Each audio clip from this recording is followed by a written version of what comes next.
Hi all, welcome to Blasters Arena. Indian Super ലീഗിൻ്റെ ഭാവിയുമായി ബന്ധപ്പെട്ടുകൊണ്ടുള്ള നിർണായകമായ അപ്ഡേറ്റുകൾ ഇന്നലെ പുറത്തേക്ക് വന്നിരുന്നു. അതായത് ഇന്ത്യയിലെ ഫസ്റ്റ് ഡിവിഷൻ ലീഗ് നടക്കും എന്ന ഉറപ്പ് ഓൾ ഇന്ത്യ ഫുട്ബോൾ ഫെഡറേഷൻ്റെ പ്രസിഡൻ്റായ കല്യാൺ ചൗബെ പറഞ്ഞിരുന്നു.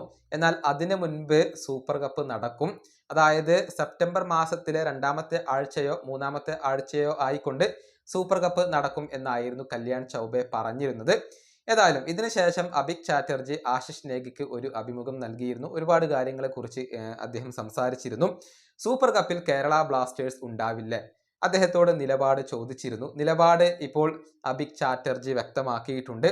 ഈ ടൂർണമെന്റിൽ പങ്കെടുക്കുന്ന കാര്യം അത് സംശയത്തിലാണ് എന്നാണ് അഭിക് പറഞ്ഞിട്ടുള്ളത്. അതായത് ISL നടക്കും എന്ന കാര്യത്തിൽ ഒഫീഷ്യൽ കൺഫർമേഷൻ വന്നാൽ മാത്രമാണ് സൂപ്പർ കപ്പിൽ പങ്കെടുക്കുക എന്നാണ് അഭിക് പറഞ്ഞിട്ടുള്ളത്. ഇത് കേരള ബ്ലാസ്റ്റേഴ്സിന്റെ മാത്രം നിലപാടല്ല, മറ്റുള്ള ഒട്ടുമിക്ക ക്ലബ്ബുകളും ഈ ഒരു അവസ്ഥയിൽ തന്നെയാണ് ഉള്ളത് എന്നും അഭിക് ചാറ്റർജി പറഞ്ഞിട്ടുണ്ട്. അദ്ദേഹത്തിന്റെ വാക്കുകൾ ഇങ്ങനെയാണ്: നിലവിൽ ഡ്യൂറന്റ് കപ്പിനെ പോലെ ഒരു ഒറ്റപ്പെട്ട ടൂർണമെന്റ് ആണ് സൂപ്പർ കപ്പ്.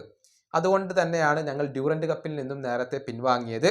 നിലവിൽ സൂപ്പർ കപ്പിൽ കേരള ബ്ലാസ്റ്റേഴ്സ് ഉണ്ടാകുമോ എന്ന കാര്യം സംശയത്തിലാണ്. ഞങ്ങൾ മടി കാണിക്കുകയാണ്. മിക്ക ക്ലബ്ബുകളുടെയും കാര്യം അങ്ങനെ തന്നെയാണ്. ISLന്റെ കാര്യത്തിൽ ഒരു ക്ലാരിറ്റി ലഭിക്കാതെ സൂപ്പർ കപ്പിൽ പങ്കെടുക്കുന്ന കാര്യം ഉറപ്പു നൽകാനാവില്ല. ഇതാണ് അഭിക് ചാറ്റർജി പറഞ്ഞിട്ടുള്ളത്.